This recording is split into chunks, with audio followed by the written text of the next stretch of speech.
Tactical tools of the well-prepared gatekeeper. We're going to drift through here. We talk about the three-legged stool. This is for gatekeepers. What you need is you need this skill in order to kill the bad guy. I don't say stop it, I just say kill the bad guy, because we're saying that he's already shooting people. You have to have the skill enough to do that. You have to have the will to do it, and you have to have the enablement to kill somebody. In other words, you have to be prepared to kill somebody. You have to have the will in order to do it, and you have to have the skill in order to perform. The most important tactical tool is your brain. In a deadly force encounter, the uncontrolled activation of the sympathetic nervous system. In other words, you will drop to the level of your training. All of your autonomic nervous system will induce a lot of things that are uncontrollable. Things like your adrenaline dump. First thing that happens in a fight or flight situation is you get an adrenaline dump of the hormone adrenaline. That'll last you about 30 to 45 seconds. You get superhuman agility and superhuman strength. You heard about people, picking up cars off people and stuff like that. That's from adrenaline. You could call it superhuman, but yeah, it basically is. You get this big dump of adrenaline. The second, after you run out of that, the next thing is the lactic acid dump. That's going to last you about 45 seconds. That's the thing that gives your muscles a lot of strength. But after that, you run out of that, you go to the aerobic system, and that is your ability of your lungs to provide enough oxygen for you to be able to wrestle with the person or do whatever you need to do in order to get the person under control. Vascular activity, your body goes into a survival mechanism, which basically sucks all your blood out of your extremities into your vital organs as a survival technique that your body does. You can't control this. So what happens is you lose fine motor skills. Fine motor skills are like racking the slide. Fine motor skills like pressing the slide lock. It's not the slide release lever, it's the slide lock lever. That's why we teach you to rack your slide with gross arm movements over to rack your slide, not the little push the button or the little slingshotting. We teach you guys the right way to do it, the most effective way to do it, and I still see guys on the line doing little finger arm movements. And when that sympathetic nervous system kicks in, your blood gets sucked out of your fingers first, and then the next thing is that it starts getting sucked out of your arms. So now your arms and these are the fine motor skills. The next thing happens is you start losing your complex motor skills, and the next thing is you lose your gross motor skills. As your heart rate goes up, all of these things you start losing. When it first kicks in, your heart rate will go up to about 125. That's when you start losing your fine motor skills. After that, your heart rate goes up to about 145. That's when you start losing your complex motor skills. Over 175, you go into what we call the black zone. And you're just as stupid as a rock, and you don't do anything to just stand there. So how do you combat this type of stuff?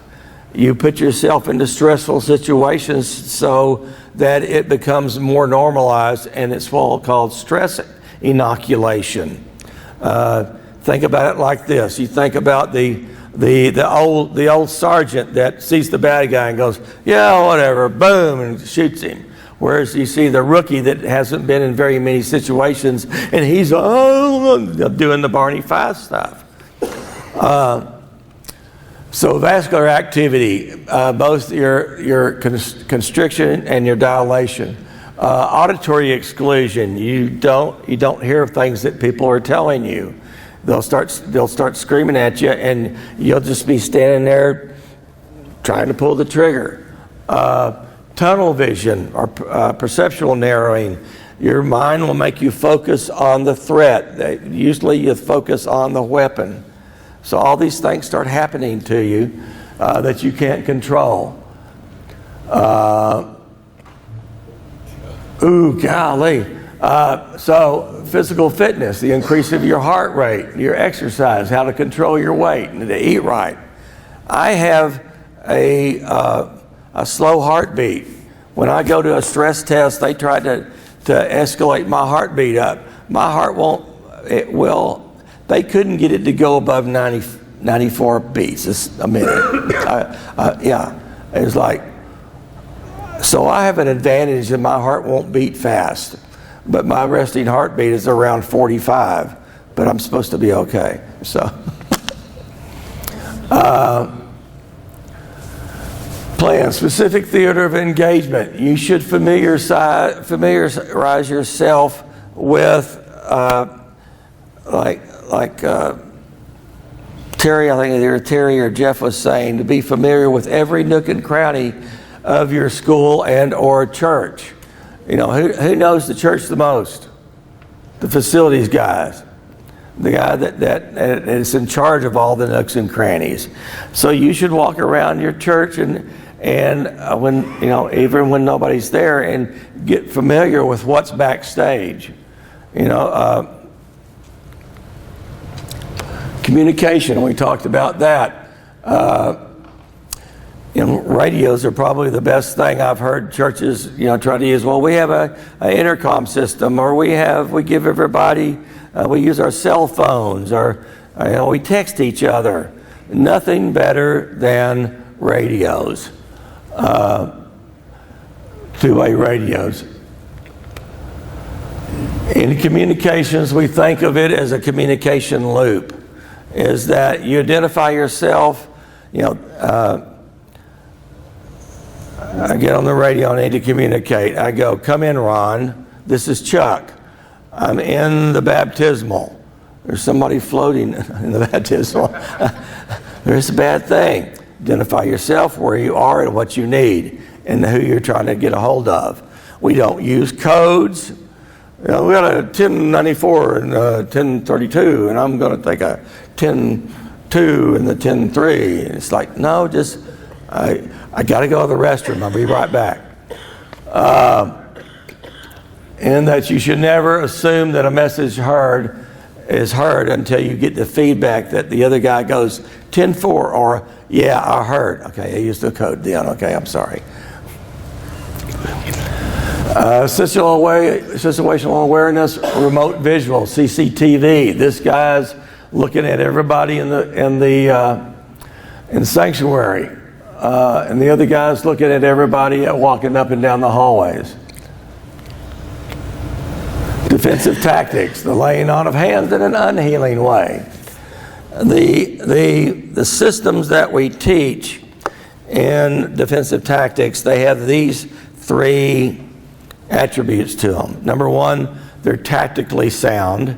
And what that means is that I can teach it to you in a day. They're not complicated. And the regular person it'll be 90% effective on 90% of the people. Obviously, trying to take down a kung fu master is not going to work on him. But the styles that we teach you, the methods that we teach you are easily taught, they're easily learned, and they're easily executed. They're not complicated. We talk about things like taking a gun away from somebody that's real close from you and you got a gun on you. You know, there's all sorts of different ways to do it, but we teach you one way to do it. And if you're good at that one way, then the chances are that you can do it. It's very risky, but at least we teach you a way to do it. And actually, we teach you probably one of the best ways to do it. William teaches you the way that to get out of the way, and that you're shoving the gun down and you're actually shooting the guy with your gun. The techniques have to be medically sound in that we talk about two situations, either a control situation where you're not trying to kill the person, you're just trying to control them, and the survival situation where, yeah, anything goes. You need to stop this. The guy's going to kill you if you don't stop this. So the medically sound is that if you execute these techniques that we teach you, there's a good chance that there won't be any long-term damage.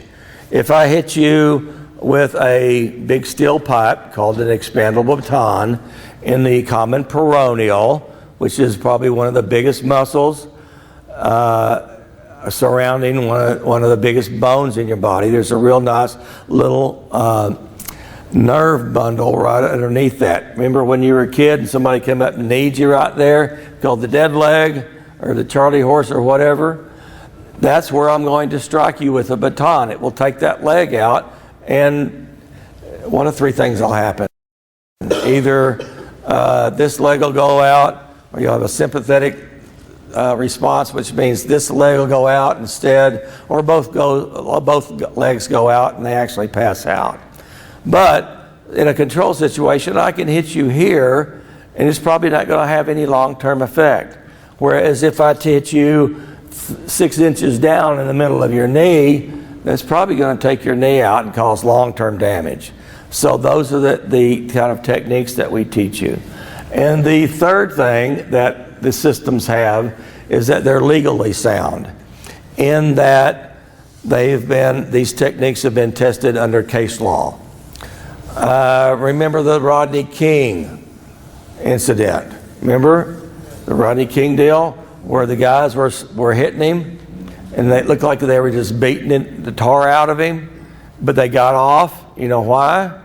Because they were doing it the right way. They were hitting him in the control situation points.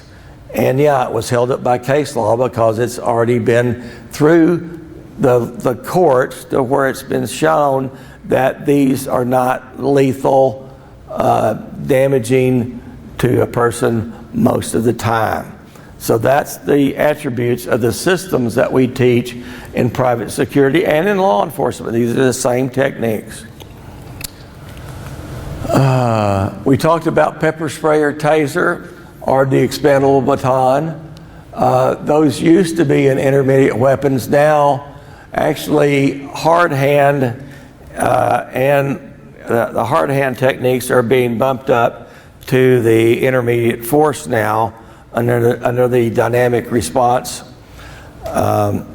methodology. So this has changed a little bit. And then firearms, those are our tools that we use. And here's some of the things that I hear about handguns. I want an itty-bitty, easy-to-conceal handgun. So these guys come out, and I'm sorry if some of you guys have this stuff, but these little bitty handguns that hold, 5 or 10 shells. Okay, nobody ever complained of running out of bullets in a firefight. What are firearms for? A firefight. So if you have a little bitty gun with only a few bullets, probably not the best weapon, the best choice of handguns. I wear a 45 because they don't make a 46. I hear that.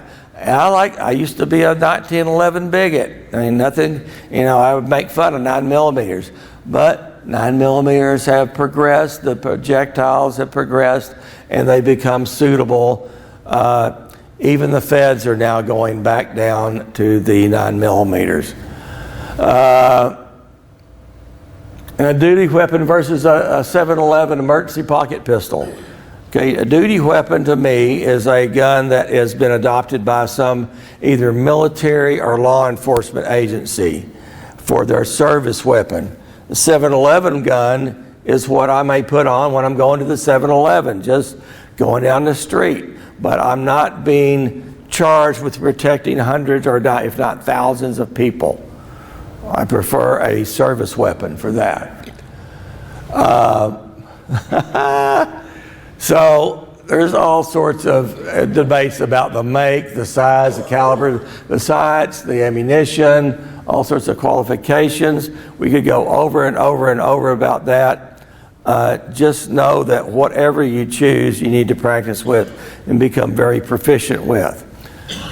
Some of the things that we see, like a Beretta, that is in the what we call the legacy type of handguns, where it is a double action first shot, single action all the rest of the shot. Most people prefer the same trigger pull on every round. It'll make you more consistent. Glocks, they say they run forever. William was able to break one. Marion always said as we were growing up, nothing's William proof. And yeah, he proved it. He broke the trigger spring on a Glock. So nothing is forever. Yeah. Colt 1911. It is one of the best handguns in the world. It's actually classified in some competitions as its own classification because it's considered a what did I call it? An unfair advantage because the trigger pull is so great. What's the problem with it? 8 rounds, something like that. I would prefer something that probably had 15 or so. Pistols, prejudice runs deep. Things like a Taurus. Well, it almost looks like the real thing, or I saved $100. There's all sorts of lookalikes. I would prefer the real thing. It's going to cost you more money. Okay, the Rugers. Okay, so I've got 10 guys in a line, and one guy is having a failure to eject, a failure to load, a failure to fire, a failure to What do? I go down there. What's he got? He's got a Ruger's SR9. And it's his first buy. He went to the gun shop, and the guy sold it to him saying, this is a great gun. Same thing with a lot of these Smith & Wesson two-tone jobs. Yeah, they're going to cost you a couple, like $100 less. Why don't you go ahead, and since it's supposed to be a life-saving device, buy the real thing. Or a High Point. Anybody got a High Point? I bought one just to see how much money I could spend on making it really run. They're like $125, $130. Probably one of the worst guns that you could ever have, other than a pawn shop special, like a Lorson or a Jennings or something like that. You can usually tell those because they're chrome plated and have black plastic grips. So I would prefer that Gatekeepers would have, Glocks, H&K VP9s, 6 Sauer P320s, Walther PPQs, all of the good service weapons that they're coming out with that are all striker fired, which means that the trigger pull is going to be the same every trigger pull. What you got against revolvers? Revolvers are fine except for the really, really heavy trigger pull, and you only got 6 rounds. Okay, in the academy where I went, that was my gun, and I qualified with that. The problem with it is that, why they made revolvers? While they made semi-automatics, it wasn't for the amount of rounds. Everybody says, oh, it's because they had more rounds. Well, the first semi-automatics were what? They were the 1911 style. What year were they? What year did they come out? 1911. Trick question. Actually came out in 1907. Browning High Power was the first one, not Colt, the 1911. And it was because, how do you put a revolver out of service? you jack it up to where it won't revolve. The revolver has to revolve. So if you drop it on that cylinder, it's out of commission most of the time. Whereas a semi-automatic, you can take it and bang it on there are no parts, no moving parts on the outside that make the gun work. So that was for the ruggedness of the gun, is why they got rid of, they made semi-automatics. So yeah, I have revolvers. My choice of a revolver is my bear gun. If I'm going on my sabbatical in Colorado in bear country, it's a 44 Magnum. Yeah, good. That's what you need. Anything that weighs at least 300 grains, goes at least 1,000 feet per second, and at least a 45. The caliber starts with a 4. You're going to get what you pay for. This is an emergency life-saving tool, not a time for a bargain. The last thing you want to hear is a click. Size is not particularly better. Everybody thinks, oh, I got a little bitty handgun because I don't want anybody to see it. Or I'm going to buy my wife a little bitty handgun because girls need a little bitty handgun. No. A little bitty handgun is going to be harder to handle. It's going to recoil more. It's just not the best choice.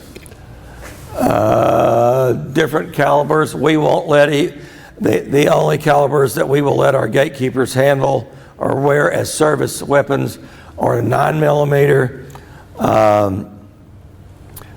357 SIG, 45. Smith & Wesson 40. That's about it. You can qualify with the 380, but only as a backup weapon. 380 really doesn't have enough oomph to do anything to anybody. I know it could kill people, but so the 22's killed more people than any other gun. We talked about the ammunition and the pellet penetration test that we did. Know that when you shoot through pieces of sheetrock, you think that it'll go through the sheetrock and go the same place in the next layer of sheetrock.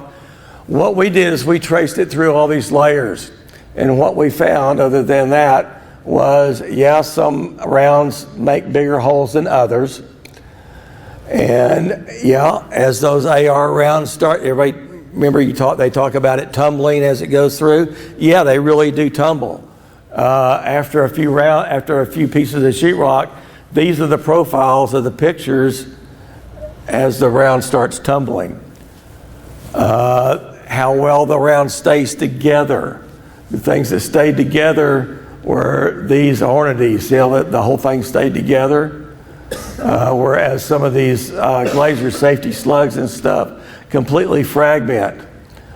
Silver tip hollow point stayed together. But as these projectiles went through different layers, actually you see here where it went in here, and what I've done is I've overlaid and showed you where it went in, and then at the last one that it went through, where it ended up. It penetrated there, but in different layers way back, it ended up here. This one here ended up down here. So that's kind of the characteristics. The sights on your handgun, it's really up to you. A lot of guys like night sights. I've never had to shoot anybody in all my years, and don't plan on it, but being able to see your sights at nighttime could be an advantage. I know the sights are probably going to be $100 more, but there's good things to be said about them. Yes, sir. What about red dots? Red dots on your pistol? Great. Wonderful. You need to practice though. It's an acquired skill. When you first start with a red dot on your pistol, you'll come up and you'll start searching for that red dot. It's only after a lot of time that you will acquire the skill to be able to see that. And they do fail. So if you do have red dots, you need to have usually what they call a co-witness sights, which means replacing your sights. Make sure you buy a good one if you're going to do it, though. Don't buy an Amazon special for a red dot. Yeah, usually it's going to be Trigicon RMR. Who's the other maker of the SRO? Leopold makes their Delta Point. That's a pretty good one. In other words, don't go bargain on this kind of stuff. You don't want it to go out on you, then you're really in trouble. Qualification or skill. How fast do you need to be? Do you need to have a sub-second draw? The answer is probably not. Is it good to have a sub-second draw? Yeah, it is. The faster the better. However, this is a quote, Frank Repass of the International Association of Law Enforcement Firearms Instructor, done extensive research, and he says if you can hit a 5 by 10 inch target hanging out there and from gun ready position in less than 5 yards, in less than a second and a half, you've mastered the handgun skill necessary to deliver a swift and accurate fire under realistic conditions. What we want you to do, what's our test, guys? Remember, we send you at a 5 yard, about 5 yards. We put remember the 8 inch pie plate on the simulator? And we want you not from gun ready is down here, okay? We put our guys through in the interview position with the gun on the side carry. We don't allow anything but strong side carry, either outside the waistband or inside the waistband. If you want to do the appendix carry, you're going to have to show me first that you can handle this before we allow you to do appendix carry. What's wrong with appendix carry? It's pointed right at something that you don't want to lose. And or the femoral artery. You don't want to lose that either. So strong side carry is the only, we don't allow anything under the arm. Excuse me while I get my gun out from my ankle holster. It's all strong side carry. In our training, we train the guys from not concealed, from open carry, from the interview position, from beep to bang. In other words, we have a timer. It beeps. You go for your weapon, pull it out, and hit that 8 inch pie plate at 5 yards in under a second and a half. So 5 yards, under a second and a half is what we expect you to be able to do. And we try to train you to do that. And most guys after our training can do it. Grips and stance and slide manipulation, I'm not going to go through this real extensively other than there is the modern technique of the pistol is what we teach. The grip is this particular grip that we teach. There is all sorts of different grips, like the bad, what happens there? That part of the thumb actually comes off. It is detachable, you know that, right? And there's a spigot underneath that squirts blood.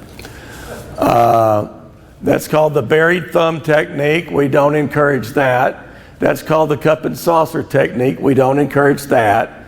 That is another. What this comes from is the old revolver grip where you did come around and it's okay for a revolver, but still you're not making maximum contact with the grip. This is what they call a thumbs forward technique that's being used by a lot of guys nowadays. Nothing really wrong with that. And I don't know where they came up with that one. The cross thumb technique. That's kind of funny. There's another system called the center axis relock. Somebody told me the other day that this is the John Wick 3 technique that he's making popular. What it comes from is this guy right here, and it's really used, it was developed by him to kind of like shoot out of a car. So you can draw your gun and shoot out the car like this. But you see how look at the different grip. Isn't that, that's unusual. That is one of the newer techniques. It's not going to work real well on presenting to the bad guy here, but if you have to shoot at some weird angle. The stance, you got the Weaver, the isosceles, and the full homie.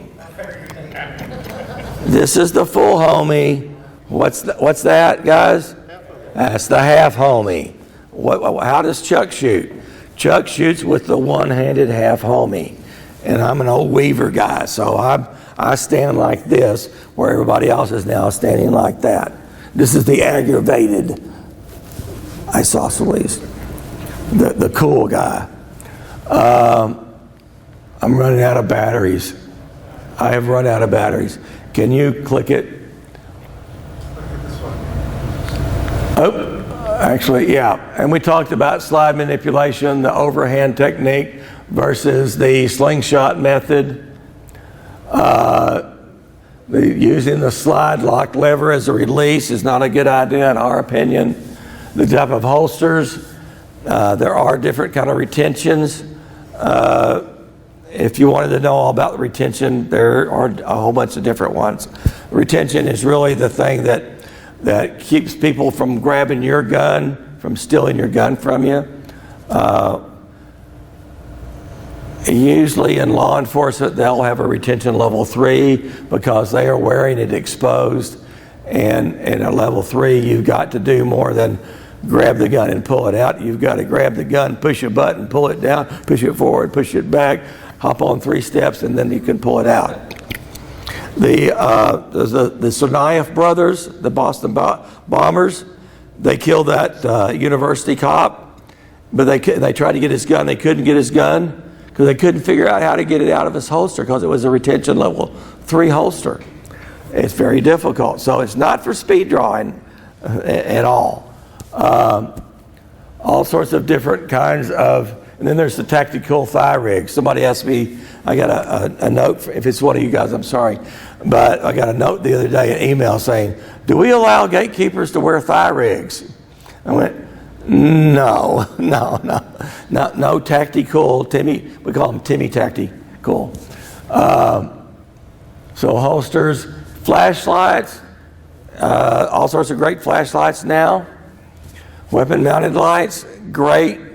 Weapon mounted lights are good, just don't make that your only flashlight. If the lights go out and you're trying to escort the pastor out, you don't want to have to pull your gun out and turn the light on and flash it at everybody as you, oh, excuse me, I didn't mean to. Okay. Long guns. Yeah. Just real quick, which retention do you like for holsters? I like one. My regular holster is a Phobos. Yeah. It's just a regular Phobos with a paddle. It clicks in and you turn it upside down, it won't fall out. And sometimes I have some of them that will have a screw to tighten that tension on, but I don't like any buttons that I have to push.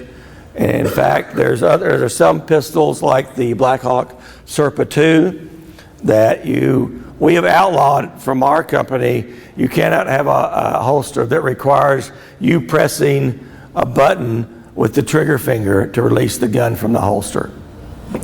And yeah, for people that look at me funny, yeah, there's holsters where you actually have to push a button with your trigger finger to let the gun out of the holster. So what possibly could go wrong? You push the button and you pull it out, and your fingers keep pushing, and when you pull it out, it goes on the trigger and blows your leg. If you want to look at the internet, look up Black Hawk Serpa Tex, and you'll see Tex as he goes to pull the gun out, and about right here it goes off, and in slow motion you can see the bullet. You can't see the bullet, but you can see the reverberation of his thigh as the bullet goes through his thigh and then comes out there. So yeah, most reputable trainers have outlawed that, and most reputable police departments and law enforcement have outlawed that. Don't ask me how the Army got a hold of them. I'm not going to. Long guns, that's William, my son. Typical calibers are the 5.56 and the 300 blackout. Has everybody heard that the new Army gun? 6.8 SPC. Yeah, they're saying it's not the exact bullet, but that's the framework they're going to be working on, is that they're going to abandon the 5.56 or the 223 and go to something that really has good stopping power, whereas the 223 or the 5.56, they call it peppering people with 22 bullets. So that's all I'm going to say about that. There's the gun that you want right there, right? What we usually see in long guns is guys will first get them, and they'll get one of those 4-rail systems, and they'll put something on this side, something on that side, 3 or 4 things on that side over here, and I've got a deal over here, and then I've got a bad lever and this lever. And then, and after a while, they finally figure out, they mature in their pursuit of having a patrol rifle, and they take everything off of it and end up with a red dot scope, maybe some iron black backup sights, and maybe a light, and that's about it. All the rage now is what they call AR pistols. So they're no longer SBR, short barrel rifles, which require a stamp. Now they're pistols that have a brace, and the jury's still out on whether you can actually shoulder those things yet or not. It's a complicated subject. Optics, you're going to want a good red dot for your, and maybe a magnifier for longer shots. Terminal ballistic remediation. Yeah, that's really what it is. Body armor. And know that it's readily accessible on the internet. And so your effectiveness with your 9mm may not be as effective as you think it was. Bad guys coming in with body armor is not all that uncommon now, especially if they are prepared to do real damage. That's why we see a lot of our Gatekeeper churches having the ability to have long guns or patrol rifles. And we actually shot this vest with a lot of different projectiles. And of course, a 223 or a 5.7 will go straight through those things. Plate carriers, part of our active shooter kit, is a plate carrier with level 4 body armor in it, which will stop rifle rounds. Rifle plate test, we did all sorts of different tests. And not getting shot by the good guys. You had the lecture from Shane yesterday on how not to get shot by the good guys. And the idea there is to create that moment of indecision. There are some people that like this DMS safety guys. They don't shoot me. I call them the pageant ribbons. I'm not really fond of them, but I can see the point. You notice the difference. That might give them, but what's to prevent the bad guys from having these two? And if you ask any police officer, just like Shane was saying yesterday, about these specific banners, he said, they're not going to look at your banner. They're going to look at your hands. Actually, New Life Church did some training and had CSPD, Colorado Springs Police Department, come through. And they put guys in some of these banners. And when the police came through, they shot them all, yeah. And they looked at the guy had one of these DSM banners, and he had this rifle up, and they shot him because he had a gun in his hand. So, take it or leave it. Jeff talked about medical, and I highly encourage the individual first aid kit or the IFAC. What we usually see is this: either you have one on you or it's on the back of your plate carrier should you have to go into a active shooter situation. We put a cat tourniquet, Israeli bandage, and medic shears. All this stuff about chest seals and tracheotomy stuff and everything, we encourage you to only go to your level of training and not to try to go further than that.